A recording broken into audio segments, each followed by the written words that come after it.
అధ్యక్షుడు ఖొమైనీ కుటుంబం దేవుడిగా చూసేవాడు, దైవ పాలకుడుగా చూసేవాడు. కానీ ఇతను ఏమైపోయిందంటే ఒక స్టేజ్కి పోయేటప్పటికి, అంటే పరిపాలనలో ఎప్పుడు కూడా రోజు పోయే కొద్ది కొంత వ్యతిరేకత పెరుగుతూ ఉంటుంది. అందులో ఇతని పేరుతో మత పెద్దలు చేసిన దుష్కృత్యాలు దారుణం అక్కడ. దాంతో విరక్తి చెందిన జనాన్ని కంట్రోల్ చేయడానికి ఒక కొత్త శత్రువును సృష్టించాడు.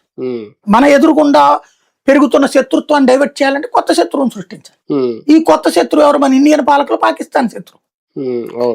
అలాగే అక్కడ కొత్త శత్రువు ఎవరంటే ఇజ్రాయెల్ని చూపెడుతున్నాడు. ఏమంటున్నాడు? Death to Israel, death to America అనే స్టేట్మెంట్ చచ్చిపోయిన ఖొమైనీ ఇచ్చాడు. అంటే ఆ దేశాలు నాశనం చేస్తాను నేను. ఎట్టగయ్యా అంటే అణుబాంబులు తయారు చేస్తున్నాను. ఇది చాలు వాళ్ళకి. కాబట్టి అణుబాంబు నువ్వు చేయడానికి వీల్లేదని ఆంక్షలు పెట్టారు. ఆర్థిక ఇబ్బందులు పడ్డా సరే ఇది ఇంతకాలం బతికేసి. కానీ ఇప్పుడు ఈ అణుసామర్థ్యం చూపించినట్టేనా ఇరాన్ ఒక రకంగా? లేదు కదా, ఇప్పుడు అణుసామర్థ్యం ఏం లేదు. ఇవాళ ఐఏఏ ధృవీకరించింది వీళ్ళ దగ్గర అణుబాంబులు ఏం లేవు, తయారు చేయలేదు అసలు ఇంకా అన్నటువంటి. అంటే న్యూక్లియర్ నిల్వలేయో భారీగా నిల్వలు ఉన్నాయి. దాన్ని 11 బాంబులు తయారు చేయడానికి తగినన్ని కిలోలు వాళ్ళ దగ్గర ఉంది. దాన్ని మొత్తాన్ని చెయ్యాలి కదా. చెయ్యాలి అంటే సైంటిస్టులు కావాలి. ఆ సైంటిస్టుల్ని వాళ్ళ దేశంలో వాళ్ళ చదువులు దరిద్రపు చదువు ఎక్కడెక్కడి నుంచినో తెచ్చారు. తెచ్చిన వాళ్ళల్లో ఇది లేపేస్తుంటది.